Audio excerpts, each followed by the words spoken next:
Genesis chapter 5 is a genealogy that traces the line of descent from Adam to Noah. While at first glance it may seem like a dry list of names and ages, there are several interesting things to note in this chapter. First, the lifespans of the patriarchs are incredibly long, ranging from 930 years for Adam to 969 years for Methuselah. While it's easy to dismiss these ages as exaggerations or myth, they may actually reflect an ancient belief in the possibility of extreme longevity or even immortality. It's also worth noting that as the generations progress, the lifespan of the patriarchs gradually decreases, which could be seen as a metaphor for the declining state of humanity.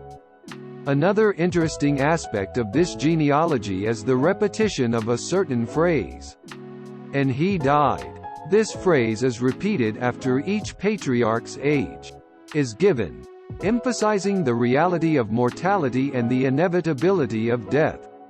This serves as a reminder to readers that life is precious and should be lived to its fullest. Finally, it's worth noting that this genealogy places great emphasis on family lineage and the passing down of tradition from one generation to the next. The fact that the genealogy stretches from Adam to Noah also suggests that these individuals played important roles in the history and culture of ancient Israel. In summary, while Genesis chapter 5 may seem like a mundane list of names and ages, it actually provides insights into ancient beliefs about longevity and immortality, the reality of mortality, and the importance of family lineage and tradition. Genesis chapter 6 is an intriguing chapter that introduces the story of the Nephilim and the Great Flood.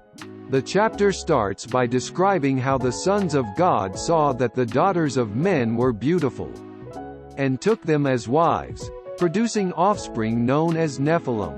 The identity of the sons of God is uncertain, but some interpretations suggest they were angels or divine beings who took on human form. The Nephilim are described as mighty and renowned men, who were likely considered to be semi-divine or even godlike. As the story progresses, God becomes unhappy with the state of humanity and decides to wipe the earth clean with a flood. He instructs Noah, a righteous man, to build an ark and gather 2 of every kind of animal, along with his family, in order to survive the flood. The flood lasts for 40 days and 40 nights, destroying everything on earth, except for those in the ark.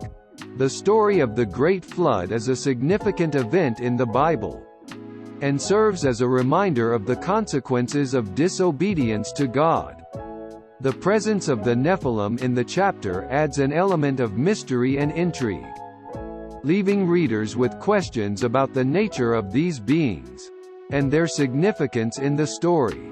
Overall, Genesis chapter 6 is a fascinating chapter that introduces important themes of obedience, judgment, and divine intervention in the affairs of humanity.